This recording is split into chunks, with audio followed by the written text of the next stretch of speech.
very special guest for you tonight. Hello, we've been expecting you. This is not a test. Your government and corporate overlords have implemented new measures for your own health and safety. We are just following orders. Everything is going to be fine.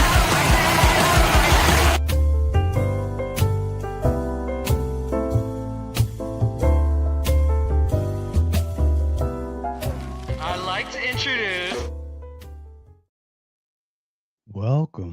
Welcome, everyone, to another If by Whiskey. This has been a crazy week or two.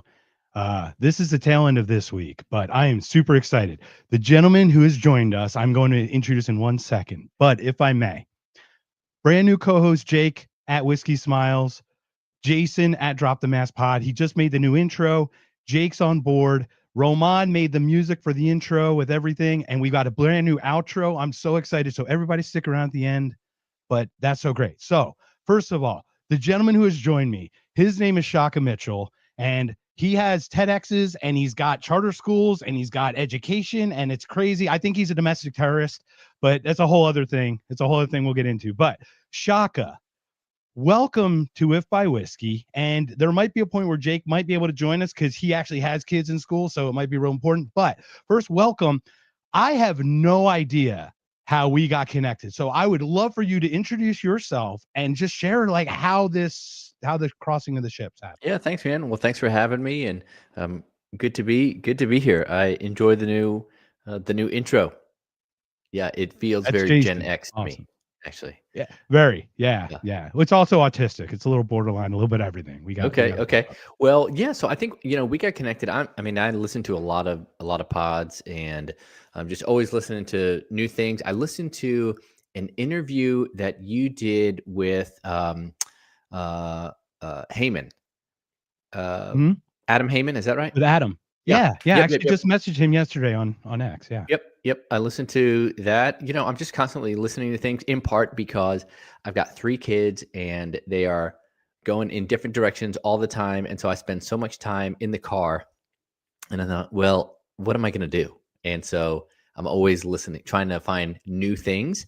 Oftentimes, your really big kind of well-known podcasts are kind of telling the same story because they're all covering the same breaking news or whatever. And that's fine. But once you hear it once, or if you've read it first thing in the morning, as I often do, I don't want to hear that. Right. And so I'm just looking for different things. And yeah, I came across one of your shows, because you've had a few, I think. Right. And or maybe a couple different iterations. And so, yeah, I think got connected through Knock Conscience, and now here we are. Yeah. So, well, thank you so much. And I think once we start talking music and stuff, I think you're going to be intrigued, because I don't think you have seen my entire works, and I don't think I've shared too much with you. So I think it'd be interesting. And I think we're going to talk offline, but if you could you please share first? Let's start with the music. Actually, you know what? Let's start with the important stuff. Let's start with the actual real things that are going to get us moving to the next generation. Let's talk about the kids. Let's do it. So you have a TEDx on there online. It's a TEDx from, is it Nashville? Yeah, TEDx Nashville. Okay. Yeah, which is where I'm based. Perfect. Right. Which is awesome, because I came across some people in the last couple of weeks that I don't know I'm going to connect you with, that I think we're all going to get. This thing is blowing up. It's crazy, and blowing up in like a metaphorical sense. Everyone, please. Let's everyone. Don't call the authorities. All right. Exactly. Right. We're going to get swatted live talking about education. All right. So, you're in Nashville, and you have the TEDx, and it's funny because it's about helicopter parents. And my definition as a Gen Xer of a helicopter parent, my mom is the most amazing parent, most amazing mom. My mom and dad as people are the 2 most amazing people on the earth. Cool. But your helicopter definition, I think, is slightly different than mine. I don't want to care about mine, because we can always talk about that later, because I care about yours and your TEDx and how you share what that means to you. Because when people hear helicopter, they hear like it's negative, and always like getting into like no, or what, like that kind of thing. And it's so different the way you describe it. And it's funny because I was on with Bryce Eddy a couple of days ago, and we were talking about, like, he said Judeo-Christian, and I'm like, that's propaganda, sir. And he's like, well, let me explain what I mean by it. And when he explained it from his perspective, it's like, oh, okay, so you see it as a foundational thing on which something else is built or something. So it's much different than that, the way we throw it out there. So I'd love for you to I'm going to hit mute because I jabberjaw, and please feel free to share about the TEDx and the helicopter and what you kind of mean by that and how that goes into your school and everything. Yeah, thank you. So when I did that TEDx, that was man, at the time I was the regional director for Rocket Ship Public Charter Schools. So Rocket Ship is this network of elementary charter schools. It was founded in the San Francisco Bay Area, San Jose. They opened a bunch of schools there, and then sort of said, "Hey, what if we take this model to other cities?" They were looking at Tennessee, and I was working at another set of schools at the time, and we linked up. And while I was there, we opened 3 elementary schools, so serving about 1,000 kids. And in the course of 3 years, I mean, we opened up schools that were large on day one. Anyway, it was during that time that I had this opportunity to do a TEDx, and of course, I had seen like TED Talks and stuff, and one of the things that we took really seriously, and I think it changed a lot of maybe my own perceptions, certainly of that term, what helicopter parents could be. We took just parent engagement really seriously. And so I'm totally with you. I think when most people think about helicopter parents, and that's kind of why I picked that title too, right? It's a little bit provocative because you hear helicopter parents. It has a little clickbait, but it's good though. It is provocative enough for you to pay attention for sure. Yeah, but I mean, hopefully folks will see kind of what I was trying to do with it. And I think you did, right? I mean, yes, on the one hand, helicopter parents can mean an overbearing mom or dad at the t-ball field who's just like in everybody's grill and just giving to the umpire, the one who you want to just tell like, hey, slow down. This is t-ball. Nobody's like playing in the league right now. We're just trying to make contact. Let's have a good time and not hit one another with the baseball bat, right? That's one form of helicopter parent. Maybe also, I mean, unfortunately, I think as we have, maybe we'll get into this, but we've coddled a lot of even college students. That's another form. I mean, I've got friends who are faculty at colleges and university. I myself have also taught at Belmont University and done guest lectures in places. And it's a real thing that parents will call college professors to haggle over grades. That's crazy to me. That's just bananas, right? So that's a real legitimate thing. That is a legitimate thing. Okay. Those are so on coddling. It just makes me, let's just talk Haidt, right? Yeah. Jonathan Haidt's work, right? Coddling with American Mind.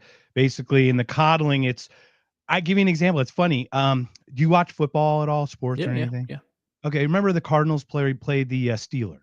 Okay. And the guy at the halftime, he intercepted Kurt Warner's and ran it all the way back for the touchdown. And I forget the gentleman, but he's been on again and off again that team. He has kids.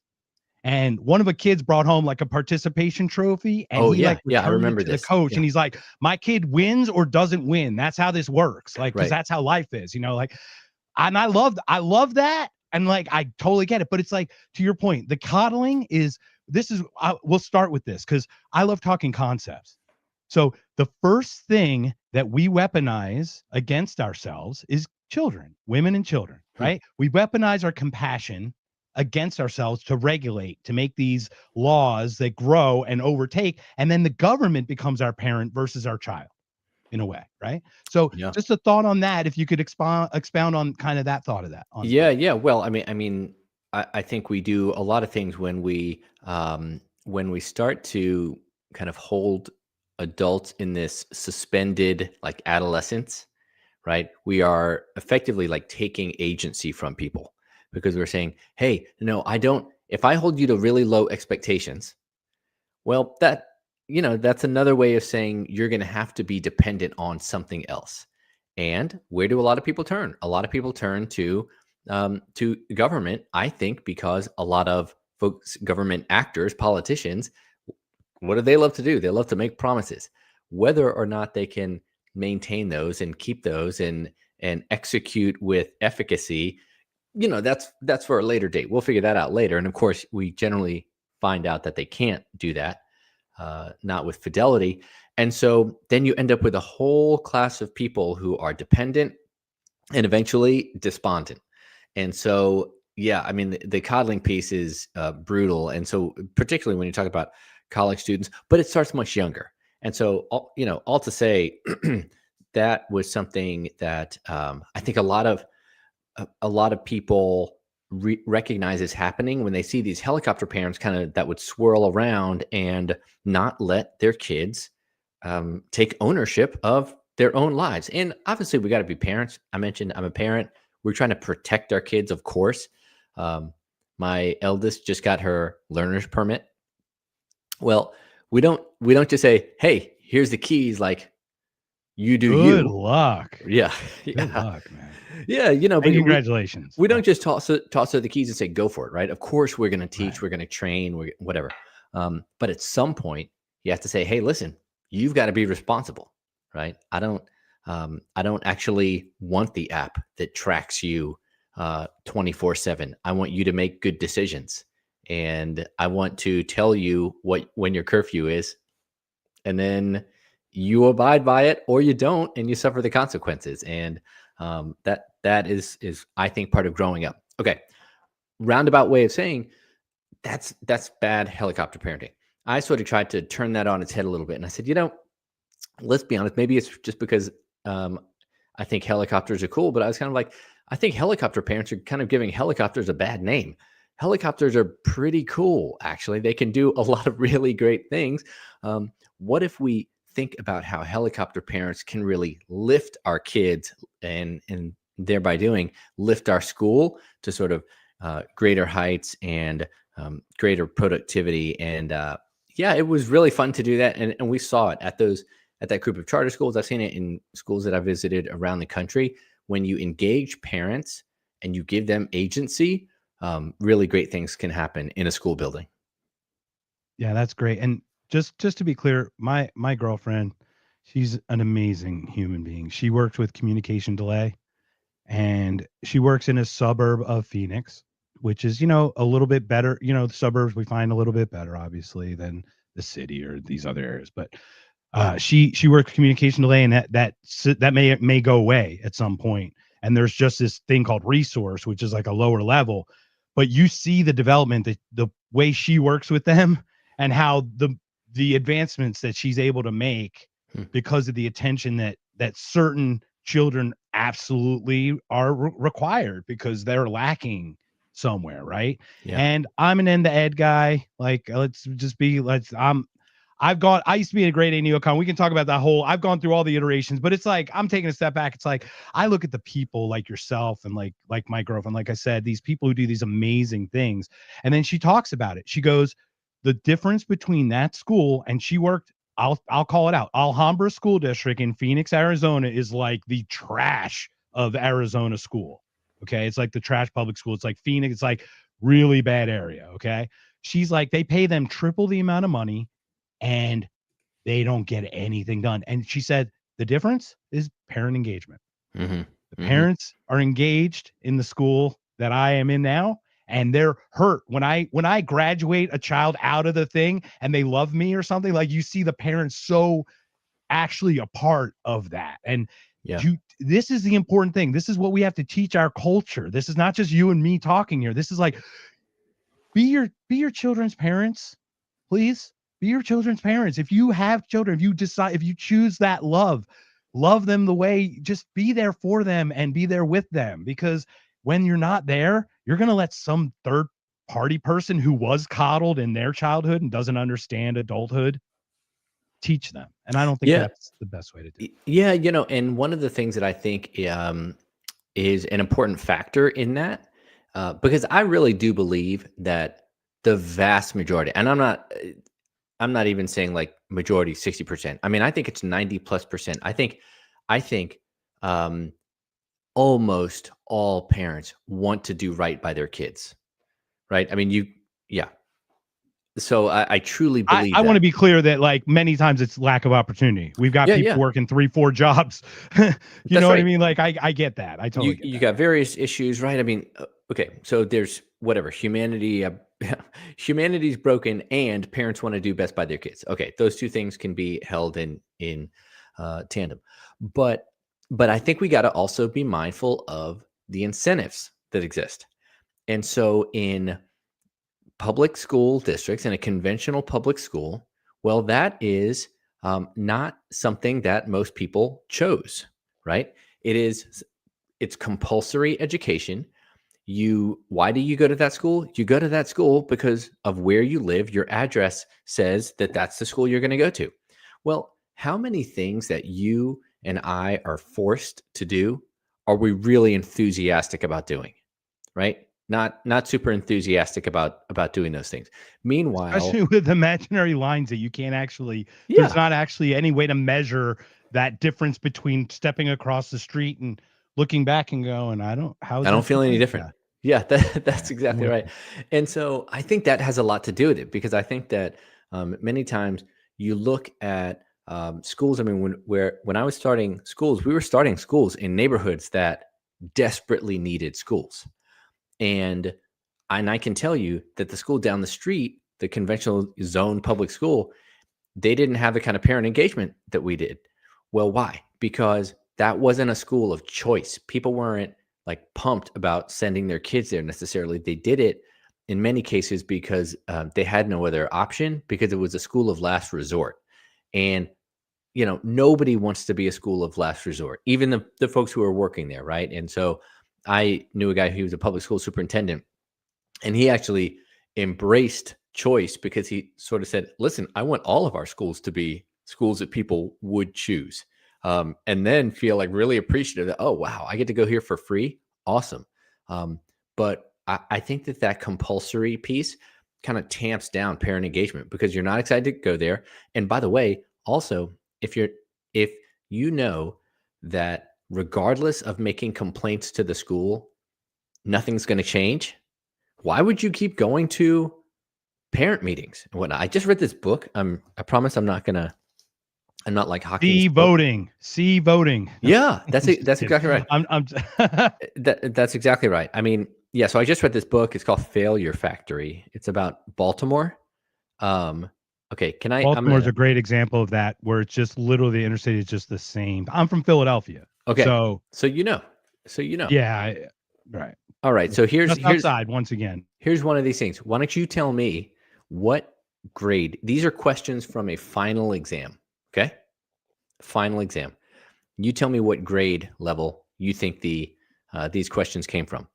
Draw a question mark, draw a period, draw an exclamation point. These are all from the same exam, by the way. True or false? The defect in a program is called a bug. What is the acronym for random access memory? What grade do you think that is? The last two, I'd push it to like 6th grade, but I'd say like 3rd grade for punctuation. Yeah. How about seniors in high school? Right. That is unconscionable. Shaka, can we go past that? I can't get a solid handshake and eye contact anymore in a greeting. Yeah, sure. You know what I mean? Like we can't, we can't even get the social stuff down. We can't get your part down. Like even those base skills. Yeah. To your point, that's a senior question. That is unbelievable. That was seniors in high school right now. Like as of the, what is the acronym for random access memory, by the way? Does anybody know that one? Yeah. And so the 2024 fiscal numbers said that $23,500 was spent per pupil in Baltimore. $23,000. Like that's real money. We're not talking. So for all the folks who also say, "Oh, well, our schools would be better if they were better funded," $23,000. It's not true. Is I know, a lot because of money. I know the cities get triple. Like I said, the cities get triple the funding, but it literally is engagement. It literally is engagement. And on that, what I don't want you to spoil alert everything, but you had a really interesting story about choosing even the name of a school and how that impacted engagement. Do you mind sharing that? No, happy to share that. Thanks. So that particular school, this was the second school that we started as part of that network. And it was in this neighborhood that a lot of people don't know, but Nashville has a really large immigrant population. I think because we've had so many nonprofits and, churches, faith-based institutions, whatever. So like Nashville has the largest Kurdish population outside of the Middle East, for instance. Okay. So this particular part of town where we were putting this school had a really large Spanish speaking population from, I mean, Central and South America, just all over the place, but Spanish speakers. Um, it had a sizable Egyptian population, right? So the Egyptian population spoke Arabic, and then it also had a large Somali population. So they spoke Somali. And so, and then you, Before we continue, only because you said Yeah. Somalia. Congratulations, President Trump. You have broken your record. You are on your 90th airstrike of that country this year, breaking your record of 65 set in, I think it's 2017 or 19. So thank you for being our anti-war president. Thank you for that. So please continue, Shaka. Sorry, I go 0 to 100. I get like little triggers. I just have it. The show should be called Tangents. I swear it should be. But you can always rebrand. You can always rebrand. Okay, so please continue. No, so we've got the school, right? So we've got this. So Somali population. How large a percentage would you like? 10% or so, or 5? Oh, I bet it was more than that. I bet you had wow. close to Oh my 20%. Yeah, I bet it was 20% Somali, maybe another 25% Arabic speakers, Egyptian students, probably 50% Spanish speakers, and then the rest are African American and Caucasian kids. Okay, so anyway, it was just this mashup. So as the school, as we're preparing to open, we get this building, it's being renovated, it's doing all this stuff. It's summertime prior to opening. We had a series of parent meetings and we said, okay, you name the school. What are we going to call this thing? And you know, I have led a lot of meetings. I've facilitated a lot of workshops, and whether it's internally or externally. And there's, you know, some things you just don't know how they're going to go, right? And I'm a lawyer by training, and we like to say, don't ask questions that you don't know the answers to. Well, when you say to parents, hey, what do you want the school to be named? You have no idea what you're going to get, right? So you're sort of trying That's like name the mascot, right? Remember how they have those name the school mascots, or the team mascot or something? Right. And you get these crazy names, right? Yeah, McFluffernutter, you know. Exactly. Farnsworth Biggleson in the third. Exactly. Yeah. Well, I'll tell you what, to their tremendous credit, I mean, we went through lots of names and we're talking about the pros and cons. We decided to name the school Rocket Ship United. And it just spoke to like these different cultures coming together, which people really loved. And they took ownership in that, right? So now when these parents drive up, I mean, it was probably just within a few weeks of that, we had it on the side of the building, so they could see it. They know, like, hey, I'm a part of that, and you really feel a sense of ownership. That school, right out the gate, was outperforming its peer schools, and yeah, it's a proud moment. And that's not me. That is a whole school community. It's parents who don't speak English now figuring out how to support their kids so that they can be proficient and kind of climb the ladder. You know, I'm a big believer that regardless of what your version of the American dream is, I still think that education is like the surest way to climb that ladder. And if you're an immigrant family, 100% that's what you think. That's the dream, right? They are they came and they were so proud to bring their kids and see what their kids could do. Is really impressive. I am a first generation American, so I can speak directly to that. So just to give you a little background, I don't know if you heard, but my mom was born in 1944, Germany, about 70 miles from Dresden, if you can imagine that. Okay, wow. My dad was born in 1940 in Hamburg, if you can imagine that. So we've had a little interesting time. So my mom had, I don't know if it's honor, distinction, whatever. My grandfather, my mother's father, was a Nazi soldier. So he was an anti-aircraft gunner. And after the war was lost, that they became part of East Germany. So they then escaped East Germany in 1953, went to West Berlin, which is physically inside East Germany, then airlifted outside, and then came to America in 55. So my mom lived under Hitler, Stalin, and Eisenhower. And I don't know many people who can say that. And I don't know if it's a proud thing or it's like this weird, like, wow. Like, it just speaks to like that's humanity. It's like someone can live under three of the greatest slash, greatest in the worst way, right? Like types of people. And you're like, and I'm here, Yeah. so I'm blessed. I'm just blessed to be here. Yeah. So Yeah. could I ask a little bit about your background and your history and how, how you came, Yeah. how your family came here or how everything happened with it? Yeah, sure, sure. Happy to talk about my family just a little bit. So my mom's side of the family is Puerto Rican. My dad's side of the family is African American, like from South Georgia, and they met in New York when they were kids, high school kids, and I was born and raised in New York on Long Island. Um, and then I went to high school in Georgia. We moved when I was in high school, and so that's where my parents still live. And yeah, I love. I mean, I love having kind of a foot in different cultures. I think just makes for a richer experience. Frankly, um, yeah, I will say I'm looking forward to the Super Bowl halftime show. You know, Benito is like Is it I'm a Bad Bunny, right? I'm Is a, it yeah, Bad Bunny that's I'm a doing it? big fan, and Do you watch wrestling? Did you watch him? How he did in that? no, Oh no, my! You didn't know Bad Bunny did? He was like in 2 WrestleManias. no, I did not know that. No, I okay, Okay, so look up.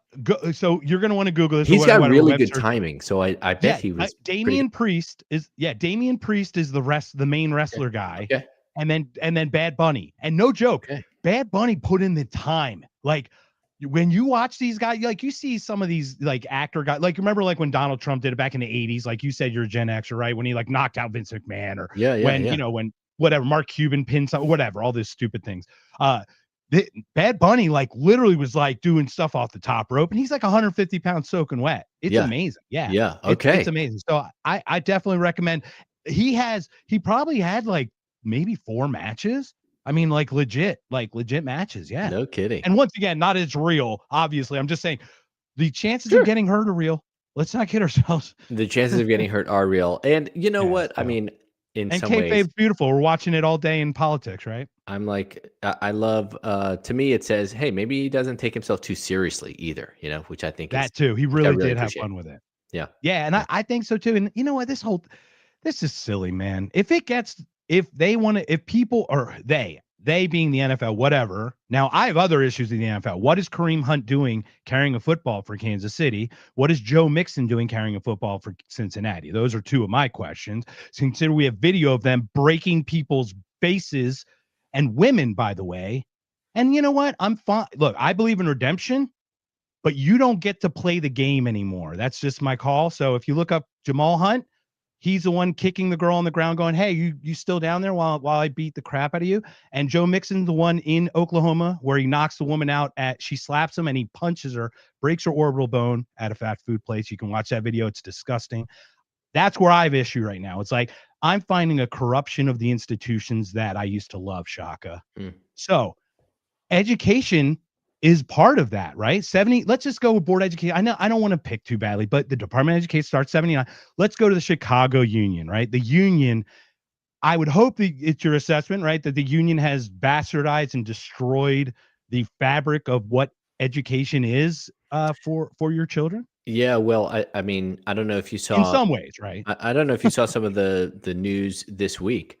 No, But please share. I I'm going to hit mute believe, again. So please share. yeah, I believe the Chicago teachers union didn't, or the Chicago district, didn't they just show? Yeah, it spent. I think some investigative journalists found out that that over $23 million has been paid out of COVID relief funds on luxury travel, right, between 2021 and 2024, by the district. I mean, some pretty insane trips. So while everybody, I mean, I guess, hey, if you're going to shut down the schools, which they did, and everybody's going to work remotely, why not work remotely from like Ibiza or something, or just crazy. But you're doing it on taxpayer dime. Really unconscionable. Again, what while I they really while think they lobbied to stay out, right? While Yeah. they actively lobbied to stay out of school while they're sipping freaking Mai Tais, I'm like boiling inside right now.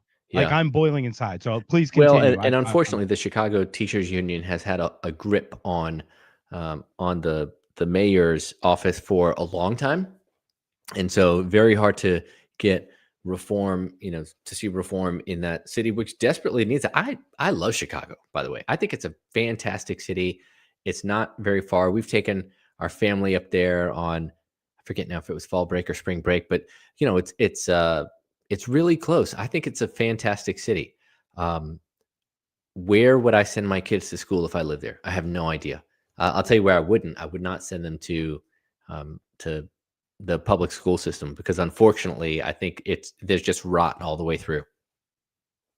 Why doesn't they just occupy like the 4th floor of Obama's new library? They could probably learn a lot there.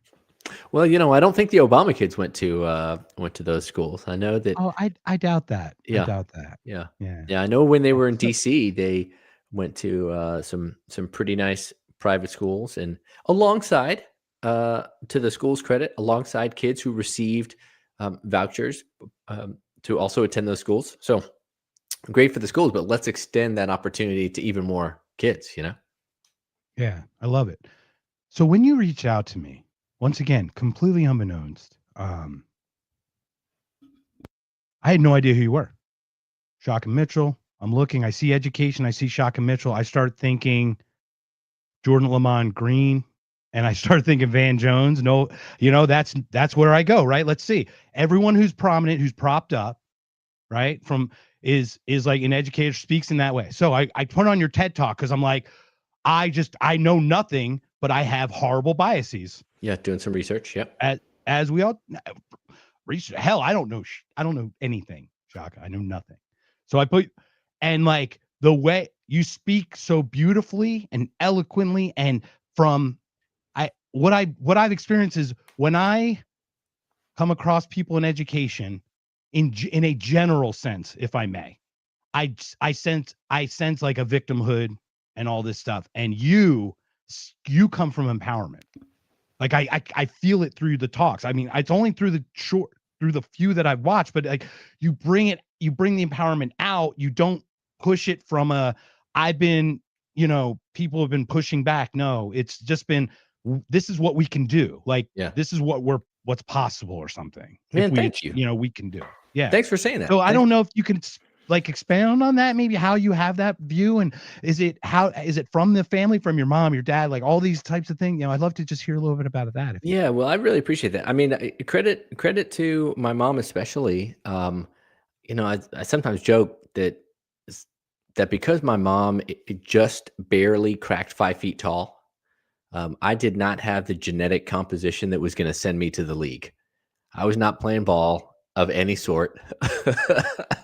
So maybe she just knew, oh, I better make sure this kid can read well and do math and stuff, because he's not going to play for the Knicks. Though I probably could play for the Knicks because my Knickerbockers have been so terrible for so long.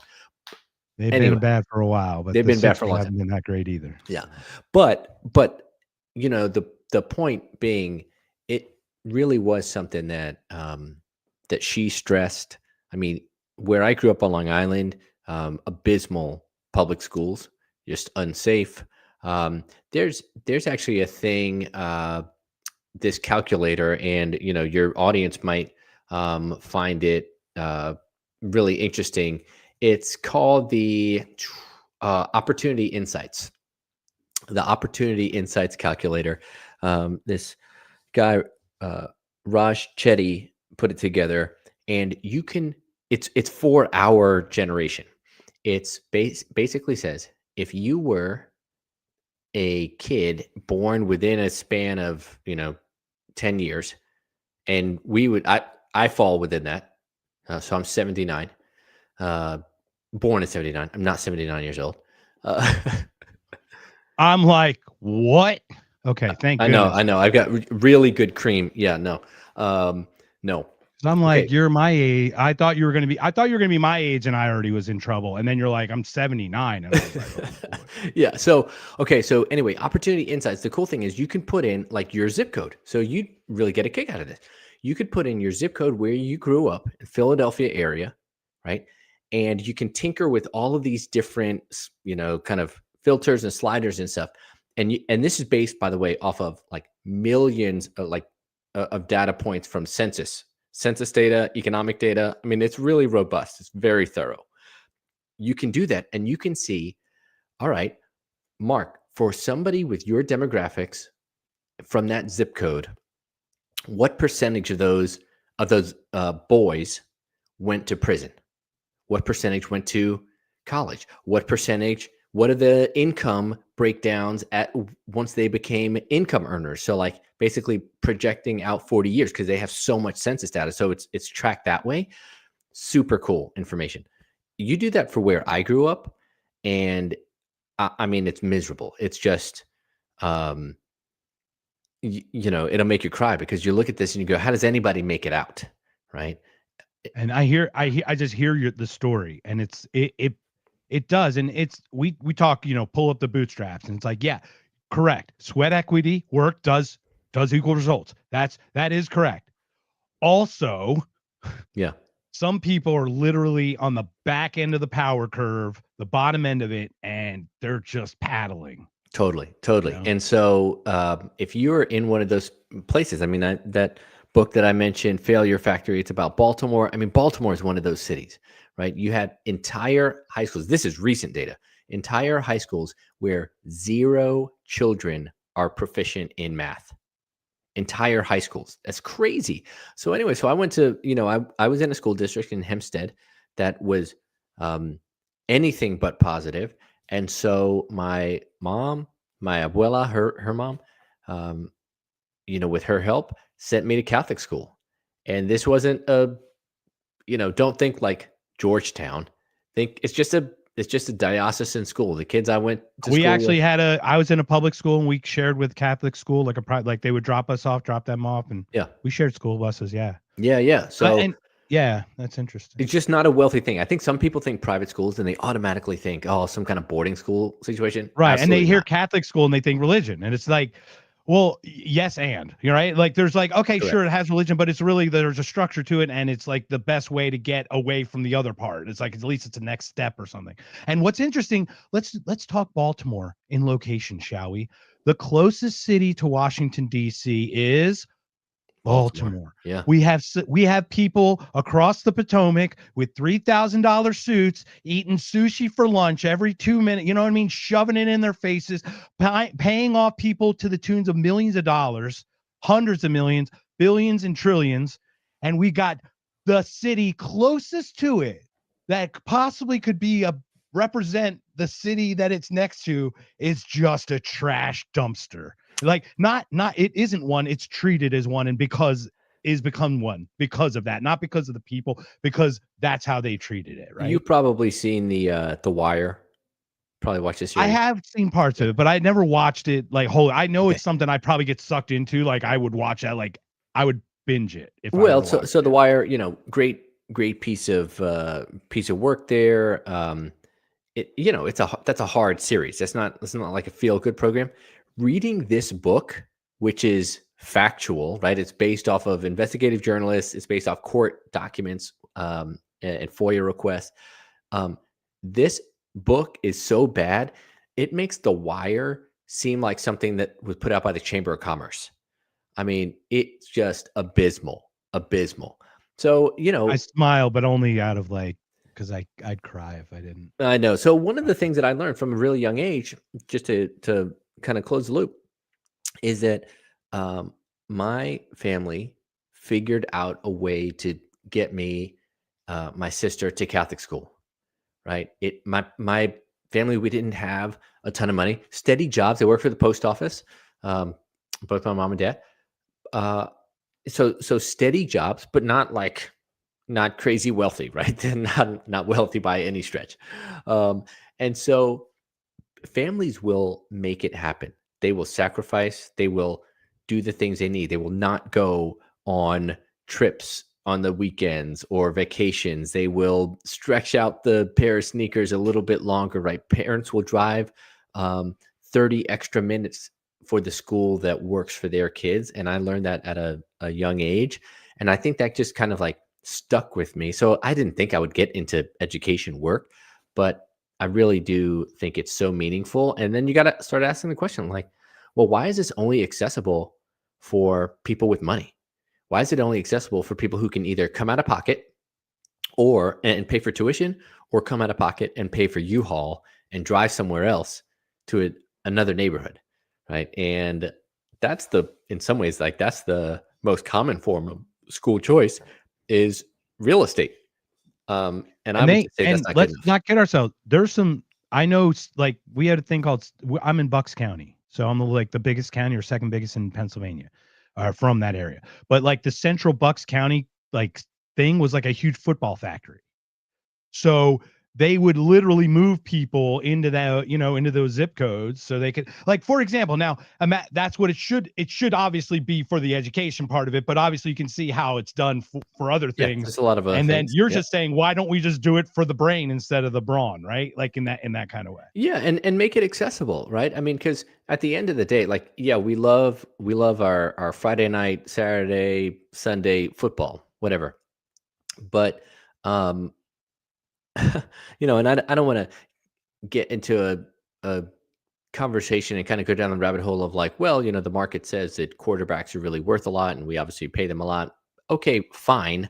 But the fact that what NFL running backs have a shelf life of like 3 years or It's something. 3 years. Yeah. Yeah. If not, and it's injuries. It's usually just injuries. And and listen, I feel for the guys, right? But So they're also sold the goal that they're going to live forever, and they obviously are athletes. So you have to have the mentality that you're invincible. Because if you had the mentality that you're That's right. fragile, you can't succeed in that level. Like, so right. it totally makes sense. But there is no, like, to your point, like parachute for them that like almost forcibly takes half of their money and puts it in some kind of thing that no one can touch and nothing and just goosh, locks away or something. But then again, it removes the choice thing. But go ahead. Well, what I was just going to say is, I think we sometimes we sell kids on these dreams, right? I mean, there was that movie Hoop Dreams back in the day. I mean, we still do that. And in some ways, what I want to say is like, hey, I know this isn't going to sound sexy to a 15, 16, 17-year-old, but who ends up making a lot more money than pro sports players? Like bankers. And guess what? They never tear their ACLs because some other banker like slammed into them, at work. So how do we get folks into jobs where they can use their brains, they can use their skills, and they got some longevity and they can adapt, right, in this ever-changing world? Education's got to be key to that.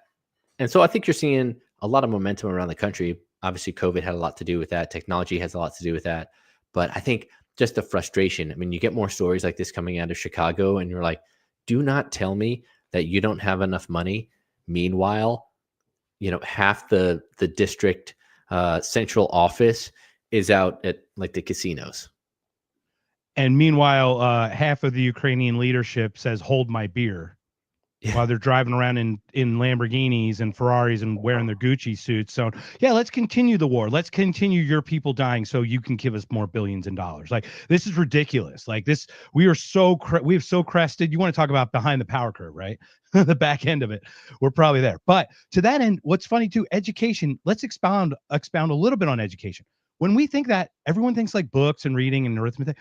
Trade too, right? Trade, yeah. Craftsmanship.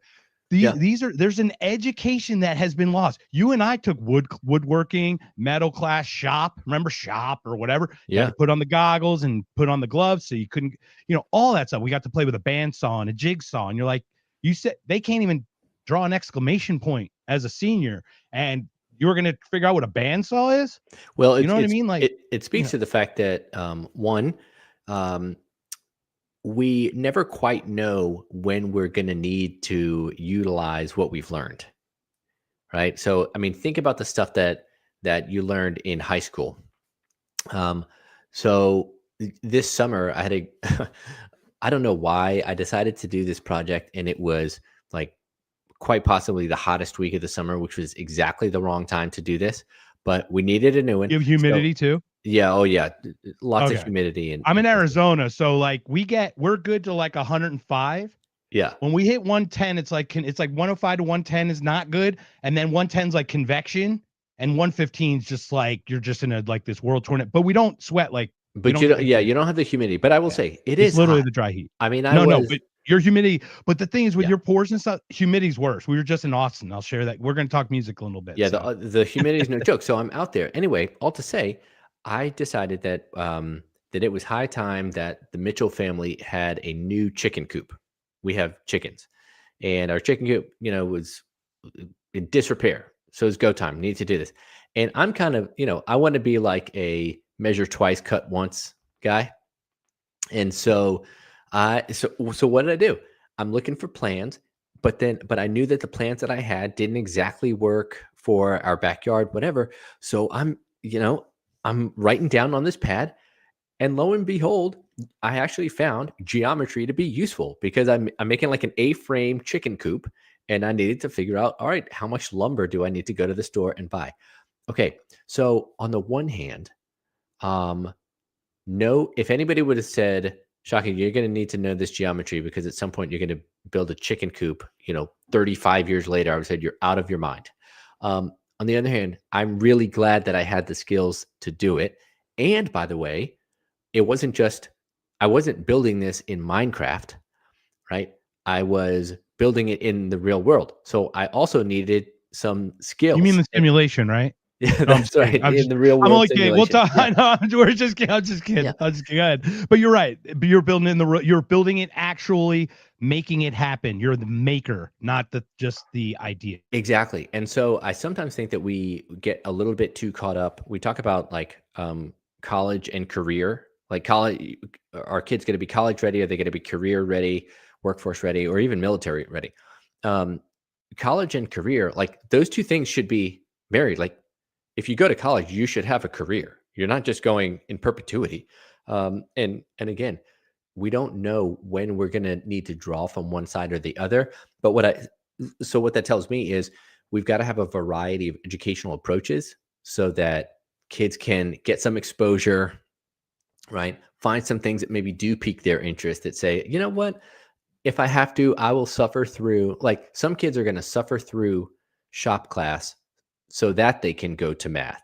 And then for some kids, it's going to be the exact opposite, right? And so how do we make sure we've got environments in which they can all thrive? I mean, one of the things that I will mention is not just college and career, the lack of college and career readiness. Military readiness is at an all-time low also. And so, something like 25% of new enlistees in the Army were having to do remedial coursework because they weren't ready academically to enlist. It is, I will tell you, it's not a high bar to do that. And that's no shade to folks who enlist, but it's not a high bar.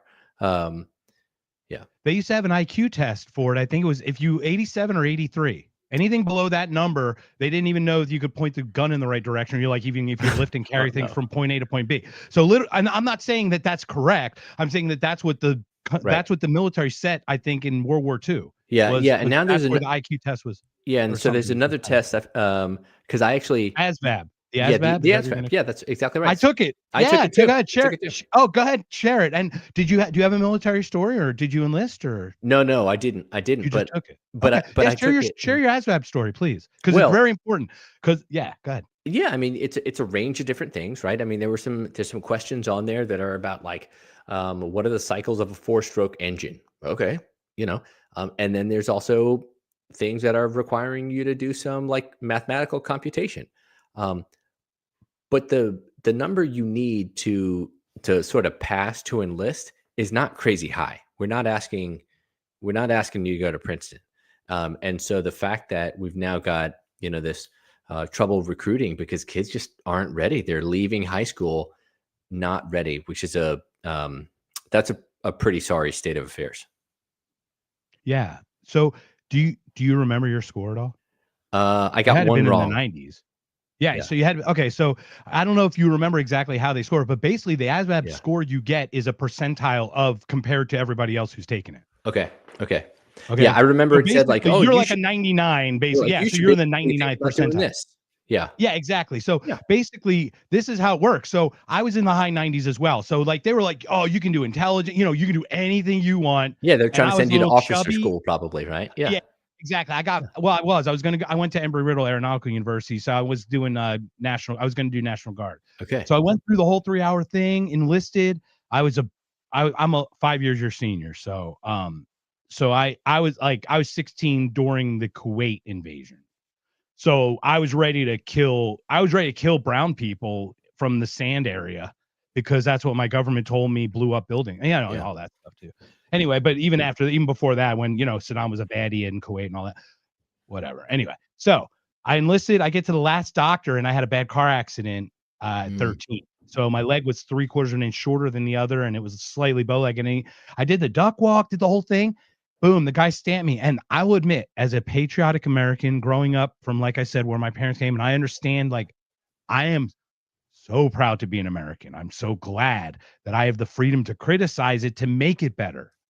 You know what I Yeah. mean? That's the Yeah. whole Yeah. point, right? So I'll fight for that. I will fight for that. I just didn't know that that's not what we're actually fighting for, to Right. be honest, unfortunately. Right. But we'll digress from that. But I scored high in the ASVAB thing, and once again, it is a percentage, whatever. So I can't even imagine. Imagine people scoring like a 10 or 20%, and that's compared to everyone who's ever taken it. Yeah. Yeah. And I'll tell you, I mean, I hold our service members in really high regard also. And um, Absolutely, yeah. absolutely, and they get them young because that's because they haven't learned yet. That's like, Yeah. And I think know. I was on a plane going to Columbia, South Carolina. That's Fort Jackson um, in Columbia. And Cheers, Edgar. I don't know who you are, but welcome. I don't know if you know Edgar Friendly, sir. I don't. Welcome, Edgar. That's awesome. I don't. Welcome to the show. Thanks for Welcome, being here. Shaka. Yeah. Yeah, absolutely. I am so grateful for it's all about the message, Shaka. I don't care any kind of growth that I may have. If there's 15 people watching, if a 16th person gets to watch it, great. If it's 17th, great. If it's 12, it's 12. But the message is the message is the message, and the medium is the medium, and all that good stuff. So No, anyway, I love it. please, Well, so welcome, Edgar. I'll be brief, but I was going to say, so I'm on this plane. I'm going to Columbia, South Carolina, and because Fort Jackson is there, that's one of the big intake forts. And so often you are on the plane with a lot of kids who are about to experience the military for the first time, right? It's one thing to talk to the nice recruiter in your hometown. It's another thing to get on the plane, step off, and the drill sergeant is there, and they line up. And by the time you're getting your bags off the conveyor belt, these teenagers are in lines, and they're in some cases, I think, like reevaluating their life choices, right? Because it just got real. And I have family there, and so I've made that trip a couple times, and I always just wonder, and I would never ask them because I want them to be confident and for them to feel positive going into that next step. But I always wonder, how much are they here because they feel like they didn't have other options, right? Versus they did have lots of options and this is the one they chose. And I really hope that that's what it is, right? Because again, what we don't want, But it is both. It's both. It's certainly more than it's certainly one. And you can tell. I mean, let's be honest. Yeah. The OCS kids that can go to college, like I was privileged to have that opportunity. Yeah. Okay. So I would have gone to OCS after, and I would have been in as a second lieutenant. I'm not seeing the front line. I'm sending these little boys. You know what I mean? I'm sending them there. Yeah. I mean, yeah. Yeah. And I hate to say it, it's just that's the way it is. And once again, this is not disparaging to the military. I want to be clear that I have absolute respect for everyone who served. And I know I just we're just given wrong reasons. I understand why people fight. I believe that's why they fight is like, I think 90%, if not all of them go in. I think I'm fighting for American ideas, the values, the freedoms and all that, and really fighting for you. And I admire that. And I'm grateful for still having that. Yeah, for sure, for sure. But I As think much we as I want to. hate all of it. But I think you and I are probably aligned in that we want folks um, to kind of go in with a range, with full information and with a range of options, right? And we don't want. I mean, nobody, and I think your officers would absolutely tell you this. No officers want soldiers for whom this was their last resort. Not at all. That is not going to be a healthy battalion, right? You want folks who are energized, enthusiastic, who have presence of mind to make good decisions. And unfortunately, our schools are not preparing enough kids for that service, just like they're not preparing enough kids for for college and career. Well, I like to, and if I may, once again, I was grade A neocon. I had a T-shirt that read, "Hey Saddam, this Scud's for you." This I'm not like I was like bomb it all, man. I Yeah, remember yeah, watching the black and white footage, yeah. cheering with my buddies and high fiving and just being like, "Woo!" Who did my Now I'm graduation speech actually was General Colin Powell. Uh, well, yeah, that's interesting. And one talk about a nuanced him and individual. Norman Yeah, Schwartz Schwarzkopf. I Schwarzkopf. literally talked about it. They were I the literally ones. talked about it Yeah, yesterday. yeah. Wow. I would love to talk about that with you sometime if you ever want to share about just Yeah. that experience on its own, because that seems like I think that seems like a fun one to talk to and like in a nuanced way. But Yeah, yeah, yeah, yeah. so because he certainly went, remember, I'm not gonna lie, that selling the WMDs, I'm a Scott Hortoneer, just so you know, if you know who Scott Horton is by any Mm-mm. chance. Okay, so if you watch Piers Morgan recently, and there's a bearded guy telling General Wesley Clark that he's wrong, and he's correct about it, that's Scott Horton. So Okay, Scott okay, Horton wrote a book called Provoked, okay, and it's okay. about the Ukraine war and actually America's actions to basically push the Barracuda, known as Russia, into a corner to initiate a response, much like we did actually for Pearl Harbor with Japan, much like we actually did with the Middle East, through our proxies and everything.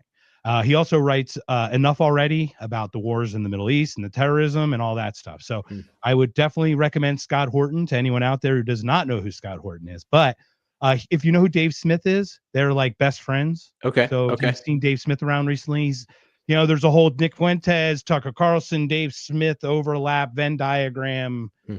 this whole thing. Anyway, so you're too busy teaching and learning things. Yeah. You know, it's so funny. I learned this is like the more times I sit behind this microphone to share how informed I am, the less informed I will be for the next episode because I don't have the time to absorb because I'm too busy Yeah, jabberjawing, yeah. right? I mean, it's super It's tough right a now. I weird think when you're, paradox, right? yeah, it's you can't, in the absence of being able to like replicate ourselves, right? I have often had that thought where, um, if there's times when I'm doing a lot of writing, for instance, like it's great, but you got to do it. You're doing a lot of writing, and then you go, okay, well, I don't know what I can write about next because I haven't learned anything new. So now I got to go learn, and then so it becomes a bit cyclical. Yeah, it's almost like paradoxical. So, all right. So we're an hour in. I know we got about a half hour tops left. So, first of all, thank you. Let's do a quick reset. Welcome, Shaka Mitchell. This is an If by Whiskey / Not Conscious. They're all the same. It's all, it's the same. It's like a difference without a distinction, or the other way, distinction without difference. So let's talk music, my friend. Yeah, You have this music podcast that you're launching, and yeah, I don't ask to go on podcasts, even though I want to be on some.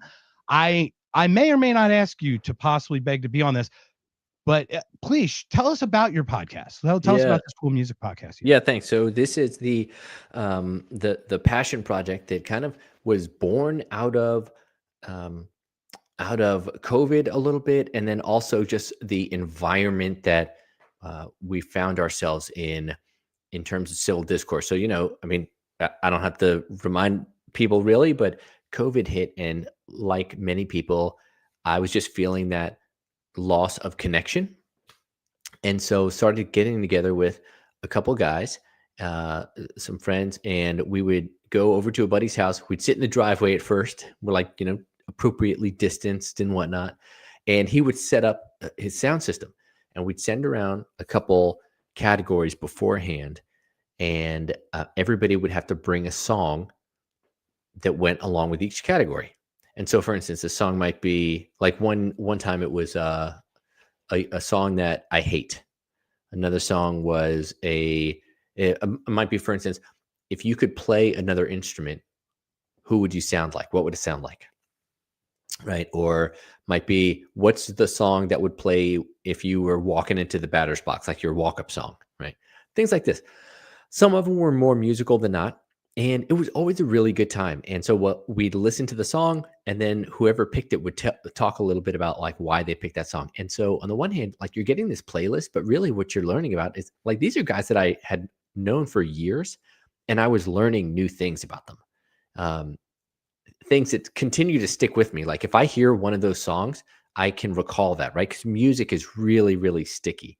Andy Warhol said that every memory has a soundtrack all its own.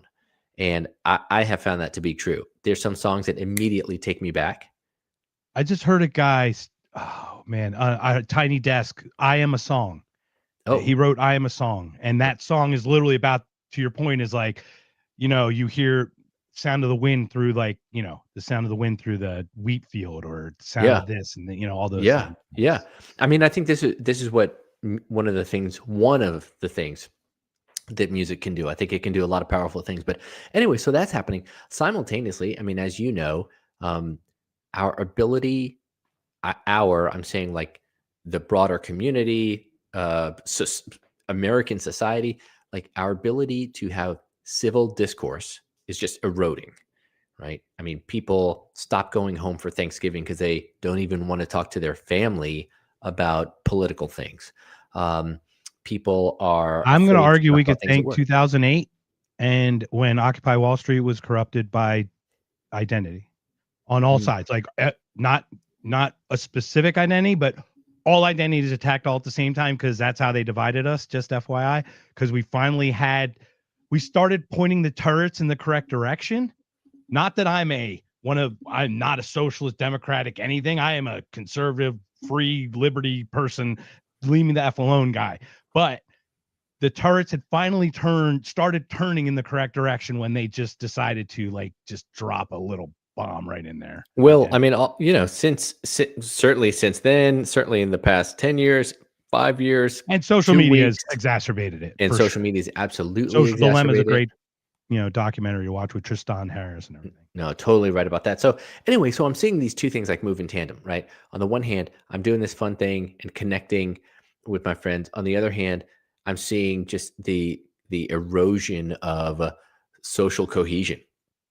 And I started really thinking about that. I see that in my work because we do education policy, and education is something that I think is not inherently partisan.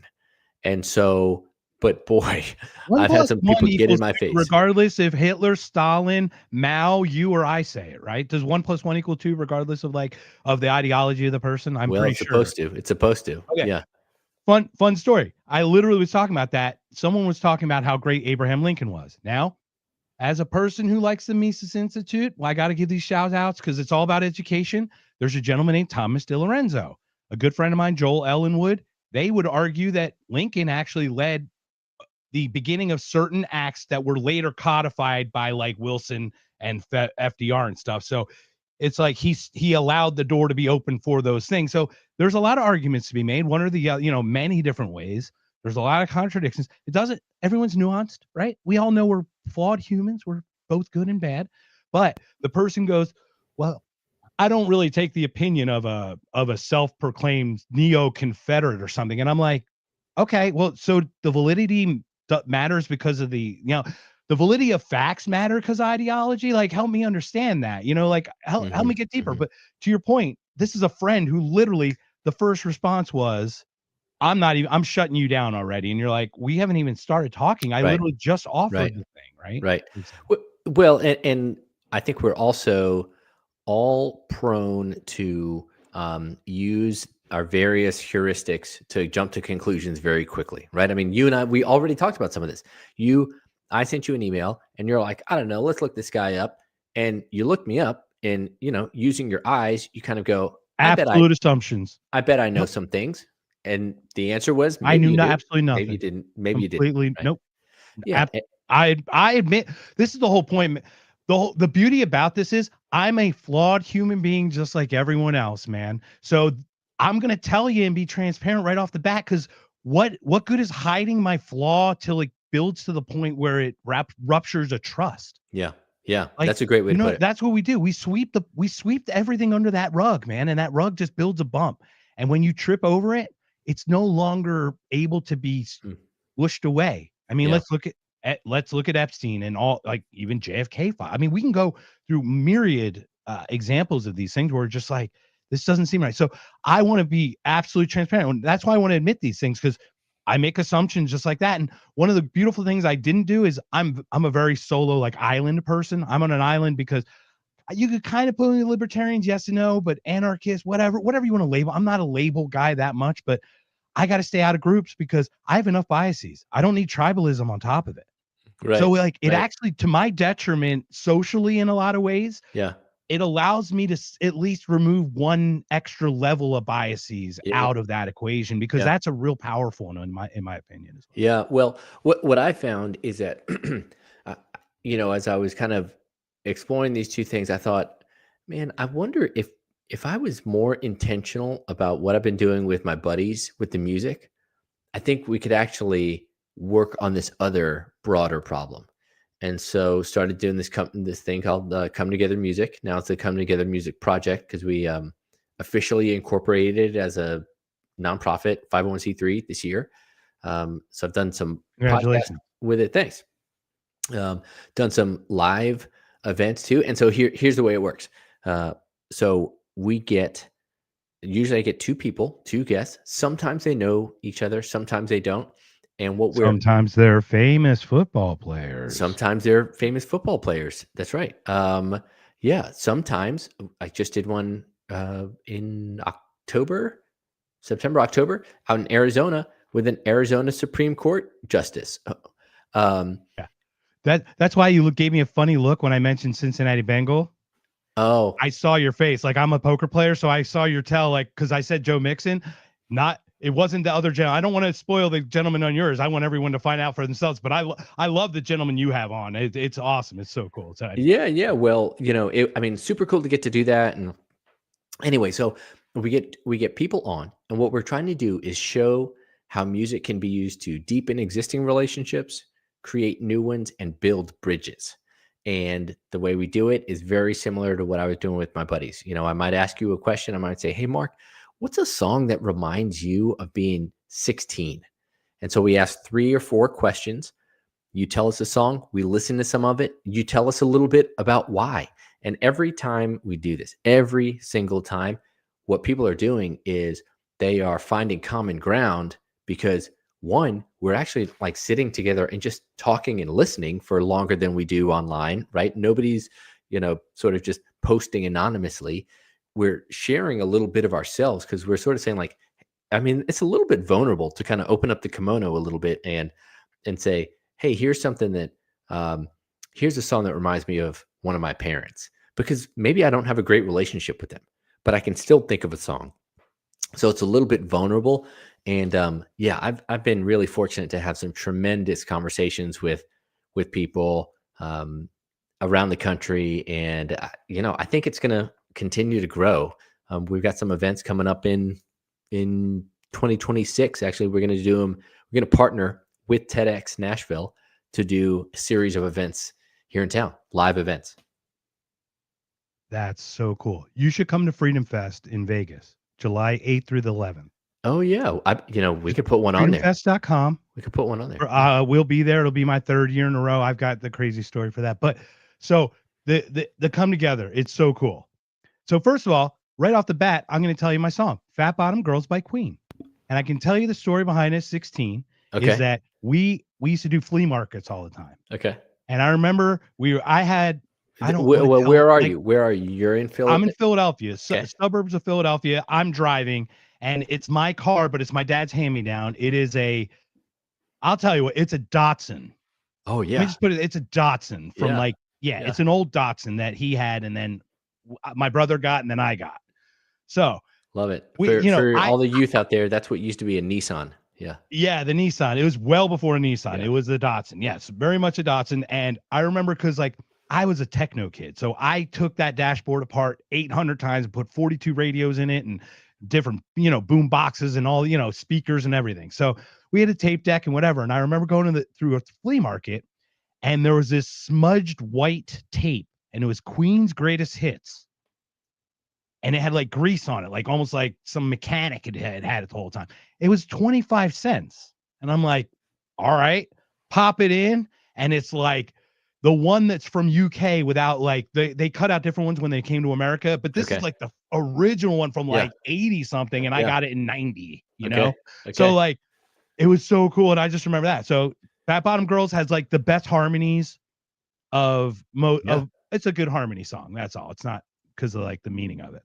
Well, that's great. And here's the thing, like, these experiences, not the experience of being in that car, right? But the experience of being 16 is nearly universal, right? One time I asked these judges, one's a Supreme Court justice in Arizona, another one's a Court of Appeals judge, one conservative libertarian, the other progressive. They had never met. Ask them, hey, what's a song that, they're judges, what's a song that you associate with justice? Super interesting to hear them talk about that, right? Because if you said, hey, tell me about your jurisprudence, okay, you're going to get a really boring answer. The one judge picked a song by BDP, Boogie Down Productions. He picks a song about BDP. I love Boogie Down. Yeah, it's about with KRS-One, right? It's about a kid. It's called "Love's Gonna Get You." It's a song Love Gonna Get You. All about a kid who gets like drawn into the drug game and ends up, unfortunately, getting killed by the end of the song. And so he talks a little bit about that, and talks a little bit about how he hadn't even been on the court very long, but he talks a little bit about how he sees even the limitations of his own job, right? He's like, hey, I love getting to be a judge. We can't fix everything. This is a progressive guy. This is not, so that all of a sudden, you're hearing, wait, so you're saying the government can't fix everything? That sounds like what the other guy would have said, right? And so now we're like, it's like the Spider-Man meme or whatever, where we're all pointing at each other going like, wait, you too? I'm you, you're me? They're finding common ground. And I don't think that we would have gotten there if we just would have said, hey, let's tell me about this decision that you wrote. So music just, it's got a way of drawing things out of people. The way you explain the song too, it makes me think of Slick Rick's children's story. Oh yeah. Uncle That's right. Ricky. That's right. It's just like, and that was the time, right? That was like, and I'm actually looking at, and maybe it's something maybe you and I can collaborate on, because it's something I've been thinking about. I want to talk about the conspiracy part of it. Let's do that right away. First of all, because it is my absolute opinion, and it's not unfounded, that, for example, rap like Sugar Hill Gang and Curtis Blow and Grandmaster Flash, who had beautiful, healthy messages of just talking about the life, was co-opted by the deep state during the drug thing to increase that in the inner city, as they sold the drugs to those children to fund their Central America. Sounds crazy, but if I may, Shaka, you're an educator. I hope you like Aristotle. It is the mark of an educated mind to entertain an idea without adopting it. So it's just one of those entertainments. So if you ever have a thought of that, it's just something I'd like to floor with. If you think about that, because if you look at some Ice Cube stuff, and if you look at, he's talked about that, and he would have the cops line up, and it would make it bad, so people would want to gravitate towards it. Meanwhile, they upped the 3-strike rule, they upped the crime bills, made it look like Law and Order, but really it was just to incarcerate people to fill an industry that had become an industry. As all industries do, once again, you can point them or not point them. Once Kamala extended sentences on purpose, withheld evidence on purpose that was exonerating, and even said she needed to extend things because she needed the labor. It is silly to see this happen. And once again, I'm not here to defend criminals. Criminality is criminality. But when you talk about how it's weighted, or the finger being on the scale, do you have any thoughts about any of that stuff? Ooh, that was a lot. You I just know it's deep. I know it went deep, and we only have like 15 minutes. So you do a lot go. out there. Um, No, but if I well, may, before yeah. we do that, let's do this. Let's do a quick thing.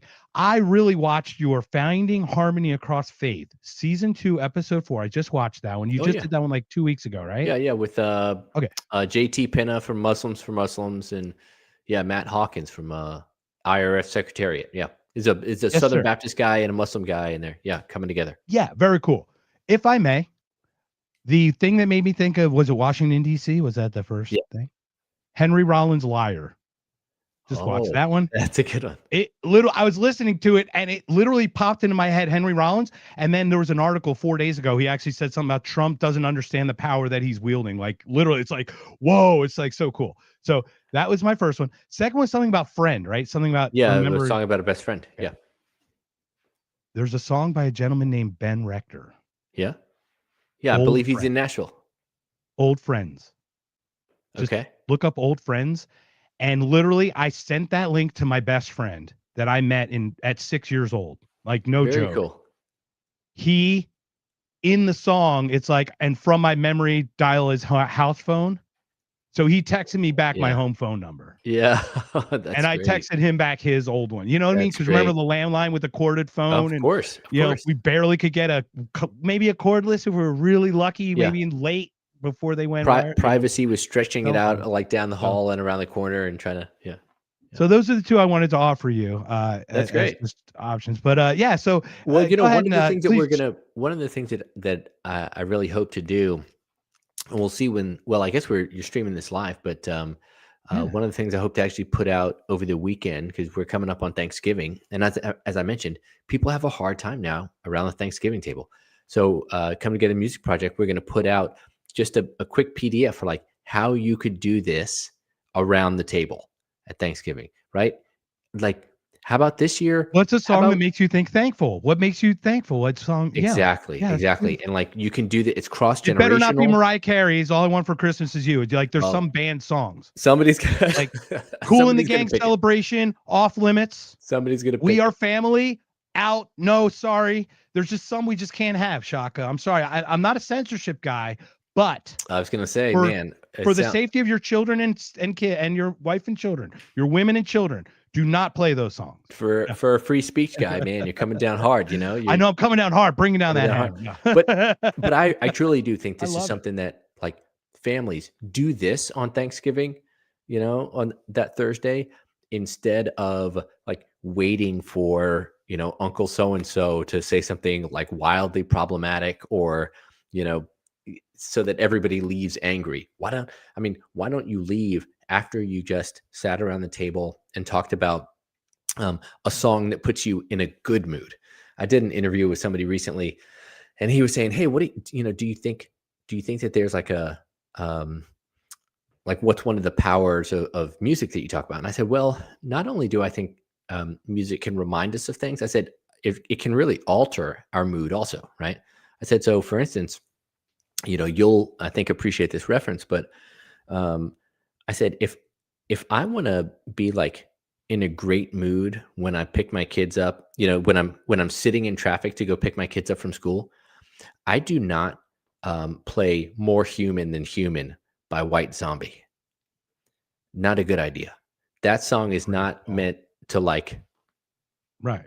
put Well, I was me in a just gonna great say mood. when I clean a house, I put in 9 Inch Nails' "Pretty Hate Machine," and you'd know that one really well. Great for That's one because it's like it's mechanical. It yeah, like gets you moving, fantastic. but it provides that emotion for that need. To your point, that's Right. not the one you play to do what you need to do. Exactly, right? So I think it can like alter our moods too. But no, to your point, listen, to your sort of uh uh semi-conspiratorial thoughts. I think music absolutely has been a political tool, right? It's been a political device. I actually did Mike Benz talks about that, by the way, used in the Maidan coups and all the color revolutions, and even October 7th was Extended Music Festival. I know that's once again I talk controversial stuff. Shaka, I apologize. YouTube is not kind to me. Just to be clear, I'm very much oppressed on you. Well, Please.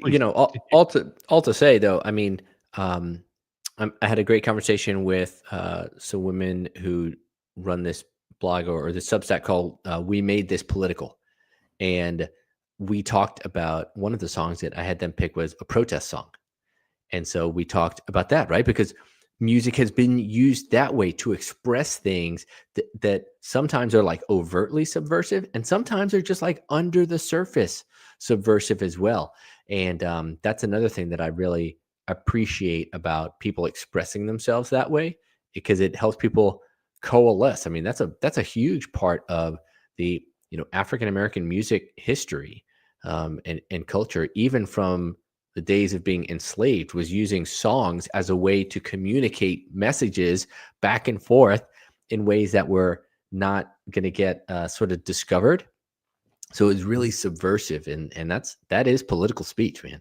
Yeah, and just so you know, I'm a sing person. I wouldn't call myself a singer, even though I did it. Like, once again, that just is not fair to actual people who sing. But Sam Cooke, Otis Redding, Marvin, Yep. Bruce Ruffin, and the newest. I wanted to play one today, but it's a little long. So, and I know we only have a few minutes left. So, but there's a gentleman. If I may share this story with you, you want to talk Please. about music and connection. So, two things. So, January 2020, John Bellion comes to town, and I don't know if you know who John Bellion is, but he co-wrote Trumpets with Jason Derulo, and he actually wrote like Bieber, a couple songs with Bieber for Bieber. So he was supposed to go to like some Jingle Fest in December of 2019, but he wasn't able to make it. So he made it up for it by doing just an acoustic show. Now, I do acoustic shows. You get me doing like I don't like plugged in. By the way, I saw Rufus Wainwright live, and you mentioned a song of his on your thing. I saw Leon Bridges live as well. So we have a lot of music to talk about. But I'm like I'm a music lover. It's great. Yeah. So in this one, what the hell, who are we talking about? Oh yeah, so it's John Bellion. All of a sudden he starts singing this song, and I recorded it because like I did, that's what I do. Anyway, he plays a song, and 6 months later Justin Bieber has this new hit come out, and I'm like, that sounds really eerie. So I go back, I'm like, it was John Bellion's Holy. He wrote I have John Bellion doing Holy acoustic before Justin Bieber did Holy, like released it. It was like because they were writing it that at the time. Yeah. So he either sold it or gave it. He's much more of a producer now, John Bellion. Yeah. So that was my first one. Well, February, and I hope you may know this, John, but February, we had tickets to see David Ryan Harris. Okay. Yeah. And David Ryan Harris, arguably the most amazing vocal in the world. 100%. I will die on that hill. There is no one more soulful. That's who I was going to share. So, okay. It's February 2020, and then COVID hits, and he cancels the show. So I'm with my girlfriend, and I'm like, oh, he canceled on us. Oh, we can't do it. So then COVID, like that was the beginning of the 5 years, right? So we come out of that, and I'm like, when is he coming back to Phoenix? When is David Ryan Harris coming back to Phoenix? Gosh darn it. So I started looking that up, and he ends up being in Austin the week of our 7-year anniversary. So I'm like, that's it. We're just flying to Austin. So literally I flew to Austin to see David Ryan Harris, and he played with Stephen Kellogg. Love it. And man, just hearing the voice, and like, there's points where I'm like literally crying like an 8-year-old with a skin knee. And you hear my girlfriend like on the recording, like, do you need an anxiety pill? Anxiety pill. And I'm like, I'll be okay. I'll be okay.